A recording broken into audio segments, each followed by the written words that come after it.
Hello everyone and welcome to another scrapbook layout process where I am going to be concentrating on photos for my July 2023 family album. I've already printed my photos out. They're a little bit smaller than 3x4 because I know that I want to mat these. And I did look at the CDT sketchbook for inspiration again. I've been referring to this pretty much every time I've done a layout for this family 2023 memory album for this year. And I was looking at this layout here and I'm playing around with the photos. I did start with two 3x4 photos, but I have more photos than what the sketch actually allows for. So I'm going to manipulate this a little bit and bring in the 4 photos. I went down and stayed for a little while with my mum while Dad was in hospital and played taxi for her and took her out for lunch, and we did a little bit of shopping as well. And I took down my scrapbooking supplies. So I was doing some work while Wimbledon was on, and it was a little bit of a funny story. While I was working away, I was staying up quite late and Mum's head appeared around the corner, and it was like being a naughty girl again because I'd stayed up past my bedtime. And that was quite funny. So I'm looking at this, and even though this has 2 3x4 photos, they are in sort of a rectangle placement, and that's what I've got here. And then I started pulling out some papers to use. I've already used this mix-in paper with this album, and I have some 4-inch strips left. And I was going to put these across here, but the green isn't quite the right green for what I was looking for. So I was going through all my paper pieces that I have, and I came across some 4-inch strips from Isabella, and I must have been putting these into kits, I think, and I thought that they would work quite well. But if I follow the sketch, the strips go this way, and that means the leaves are all going the wrong way. But I thought it would work really well if I just rotated this sketch, and instead of having the strips going across the bottom, I'm going to have them going up the side of the page because I really do love this paper and it fits in with everything that I've got on my page. Mum loves gardening. She can't help herself. She always loves to stop and look at the plants and everything. And then I've got photos from my backyard, and I also received a lovely gift of some flowers from one of the gorgeous girls that came for our weekend retreat. So I wanted to put those on one page and keep the time with Mum on the other. Now in the sketch, it has layers here as well. So that's when I started playing and bringing in other pieces that I have. I quite love this paper. I can't remember what it's from. It will come to me eventually, but I've only got this much of it left. And I'm not sure if I want to put 2 pattern papers together. I could imitate the sketch, and I think I'm going to bring in Rosemary cardstock for this. And I could put a divider, and that imitates the sketch with the 3 layers, even though I've switched everything around and I'm not going to do it the same size as what the sketch calls for. But maybe that little pop of yellow might work quite well. I'm not sure if it will work on the other side, and I don't want to cut this piece down yet. So I'm just going to see what that looks like. Slid under here. Move my photos aside and put that piece of rosemary back again and see if I like this better. And I'm not quite sure if this strip is going to work if I decide to mat my photos, which I think I will. I think I'll bring in some rosemary cardstock and just mat my photos. So I'm not sure that this little strip of rosemary is going to work at all, or if this piece is going to work either. So I might take that away. I've got a couple of other green elements here. So this will be a very green page, I think, by the time I'm finished. This is from the previous catalogue's mix-in, and I quite love how that looks with the rosemary. It's still got the rosemary tones. It's got pine as well. And I think this might be the way I go. Instead of having the 3 pieces here, I might just have 2. So I'm going to cut some more mats and see how this looks together, or if I want to put a big mat behind these photos. Now I haven't stuck anything down, but what I'm finding is the green mats are getting lost up against this green piece of paper. So what I'm going to do is just switch this around and put this one on the left, and I might just have a strip of that And then my photos are popping just that much more. I really like how this is looking. So I'm going to cut this strip down. Maybe 3/4 of an inch will work, because then I can have my photos coming out from that. I'm going to keep these at 4 inches. So I'm going to cut strips of this to put on the outer edges of this, and I think that will work well. I'm quite liking how this is looking, and in the sketch there are circles and floral elements, but I'm not sure if I'm going to do the circles for this. And for the floral elements, I think I'm going to cut a panel of leaves from this thin cut here, from the Sprigs and Leaves Slimline thin cut. I've got the basics of my page adhered down here. I've got 2 journaling boxes here that I'm going to do some stamping on, and then I will also be doing some printing out onto clear shipping labels, so I can put more details on here with the time I spent with Mum, and also with Dad being in hospital and in there a little bit longer than we expected him to before he came home. Now, as you know, if you've been watching, I've been using the Havana alphabet to stamp my months, and I've always used black on my previous pages. So what I'm going to do is stamp this in black and see what I think. I know that my journaling will be done with black ink, so I think it will be fine doing it with black, but this is a softer palette with these green color tones. So I'm just going to get my black out, and I've got this on blocks already, and I think it's going to fit quite nicely. So if I don't like the look of this, I can always cut another piece of white daisy, and then I might do my month stamping in Rosemary. So we'll just see how this goes and what that looks like. I shouldn't have adhered my piece of white down there, because I could have always flipped it over. This alphabet is just one of my all-time favourite alphabet stamp sets, and it's currently available in the core catalogue, which is retiring at the end of this month. And I just love how this stamps up. And this isn't going to be centred, but that's okay, because I'm going to bring something else in now. And I'm going to bring in a stamp set that hasn't been released yet. It's coming out in September, so September 1st.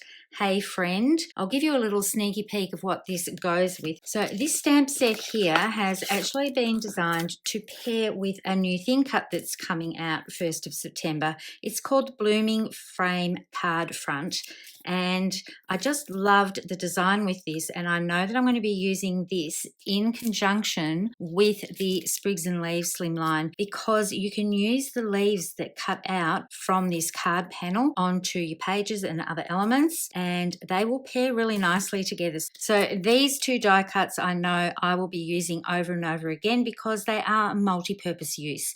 Not only do they do a card front, this one a slimline, this one an A2 sized card, but you can also use the pieces that cut out from them. So with this one, the sentiments from Hey Friend, I'll just take this away, will fit perfectly inside this circle element here that's not going to cut out, and then you can use these stamps here to stamp around those as well. So you can see all of the sentiments that are inside here will stamp perfectly when paired with this Blooming Frame card front. But I'm actually not using that today. I've actually cut out enough leaves and sprigs here from the piece of paper that I used to edge off this border. I quite like how the words look as a texture element on these leaves. But I'm going to use these little sprigs here on my journaling pieces. And because I haven't used these before, I do need to season them. With the manufacturing of these, there is some residue left on this, and I really do want them to stamp beautifully. So you just need to season them with the back of your hand or up your arm or whatever you're comfortable with doing. So I'm going to bring in my Rosemary ink, and because this is the first time I'm using these, I'm just going to bring in some scrap paper and stamp these up. They're stamping beautifully, and second generation looks lovely as well in Rosemary. So I'm just going to use this to try and decide what strength I'm going to use for the ink. I love how that's looking, and I think I might go with second generation. So let me hold this up against here. And I think the second generation ink is going to work quite well, because I have all of these sprigs and leaves from my thin cutting that are in this darker green. So let's get stamping onto here. I think what I'm going to do is have I'll bring this back in so I can just quickly stamp off. I'll have this one coming out here.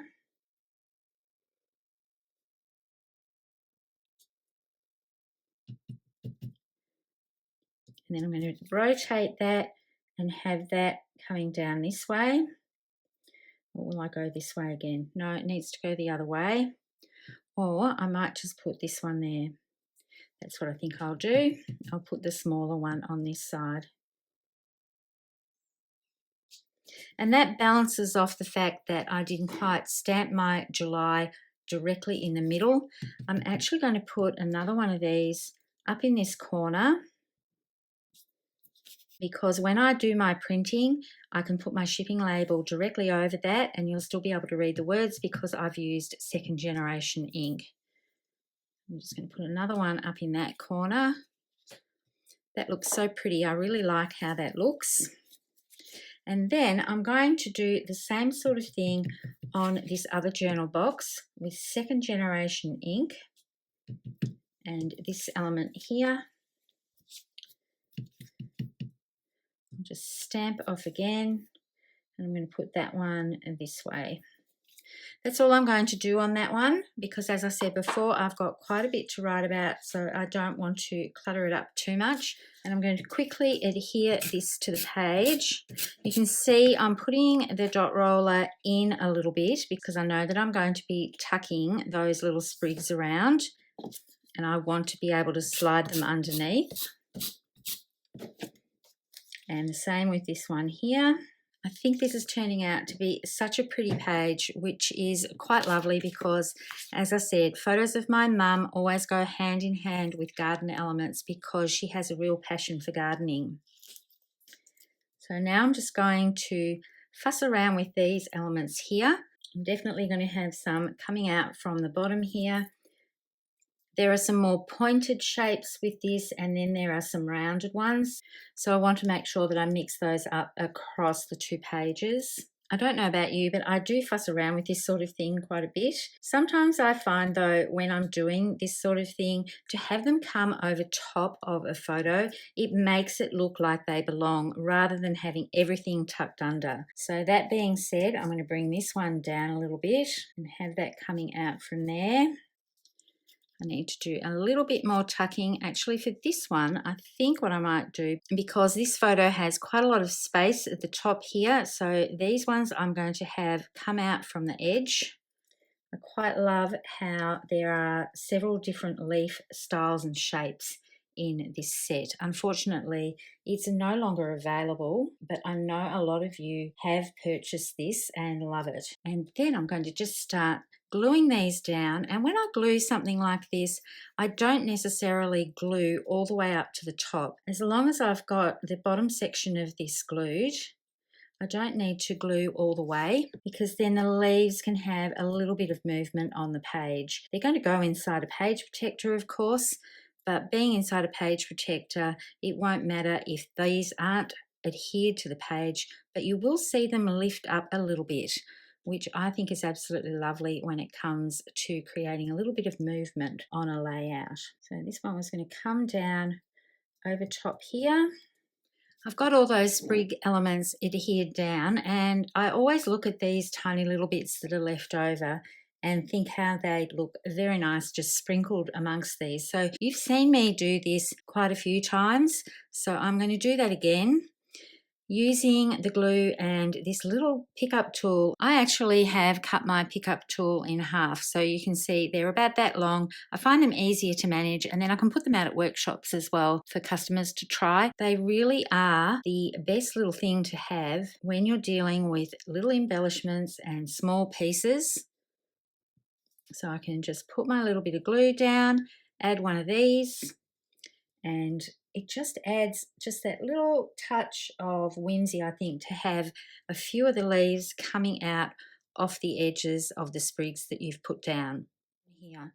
I really love the soft tones and the green. Rosemary is one of my all-time favorite greens, as is sage. I really love the soft tones of them. So I'll just bring this up a little bit closer. You can see that the script words are on the leaves. I love the added texture that gives and the element it brings to the leaves themselves with those little bits of script showing through on those cuts.